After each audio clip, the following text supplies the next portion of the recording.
Bismillahirrahmanirrahim. Assalamualaikum warahmatullahi wabarakatuh. Perkenalkan, nama saya Mustika Sri Rahayu. Saya dari kelas G1 Akuntansi. Di sini saya akan menjelaskan pengertian karya tulis ilmiah, jenis-jenis karya ilmiah, manfaat karya ilmiah, langkah-langkah dalam penulisan karya ilmiah, ciri-ciri karya ilmiah, dan teknik penulisan karya ilmiah. Yang pertama yaitu pengertian karya ilmiah. Karya ilmiah merupakan suatu tulisan atau karangan yang didapat sesuai dengan sifat keilmuannya dan didasari dari berbagai hasil pengamatan, penelitian, dan peninjauan terhadap ilmu tertentu yang disusun dengan menggunakan metode tertentu, dengan memperhatikan sistematika penulisan yang baik dan santun serta dapat dipertanggungjawabkan. Adapun menurut Munawar Syamsuddin 1994, karya ilmiah adalah tulisan atau naskah yang membahas suatu masalah tertentu atas dasar konsepsi keilmuan tertentu dengan memiliki metode penyajian tertentu secara utuh, teratur, dan konsisten. Yang selanjutnya ada jenis-jenis karya ilmiah. Yang pertama yaitu makalah.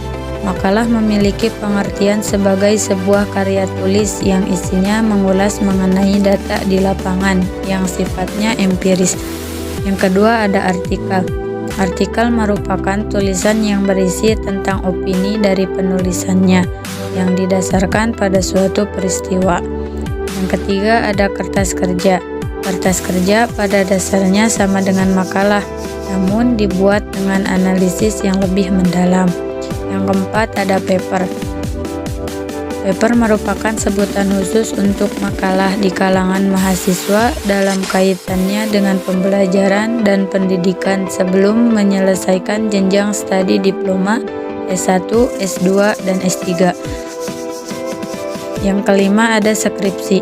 Skripsi merupakan karya ilmiah yang dibuat oleh mahasiswa untuk bisa mendapatkan gelar sarjana. Yang keenam ada tesis. Tesis merupakan karya tulis ilmiah mahasiswa untuk menyelesaikan program studi S2 atau pasca sarjana yang bersifat lebih mendalam dibandingkan dengan skripsi. Yang terakhir ada disertasi. Disertasi diperuntukkan untuk mahasiswa program S3 atau meraih gelar dokter yang mengemukakan analisis yang dapat dibuktikan oleh penulisan.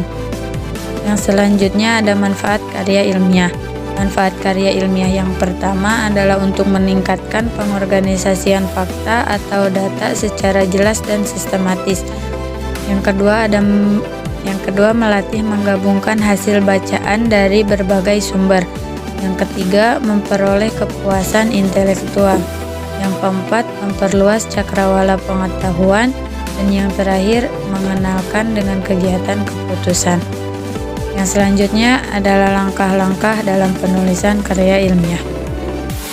Langkah-langkah dalam penulisan karya ilmiah yang pertama yaitu pendahuluan, yang dimana pendahuluan ini berisi dasar dalam sebuah penelitian yang dilakukan. Yang kedua ada bagian isi dan pembahasan. Biasanya terdiri dari satu bab atau dengan jumlah bab yang tergantung pada seberapa pelik pembahasan dari bahan penelitian. Yang terakhir ada penutup dan kesimpulan. Merupakan hasil dari analisis penelitian bagian isi dan pembahasan. Dan selanjutnya ada ciri-ciri karya ilmiah. Ciri-ciri karya ilmiah yang pertama adalah tidak ambigu, yang kedua reproduktif, yang ketiga harus objektif, yang keempat menggunakan kaidah keilmuan, yang kelima menggunakan kalimat efektif. Dan yang terakhir adalah teknik penulisan karya ilmiah.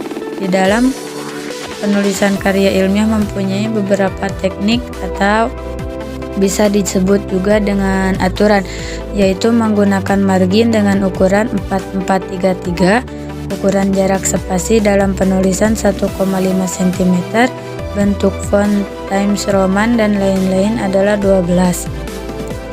Mungkin hanya itu yang dapat saya sampaikan, kurang lebihnya mohon maaf.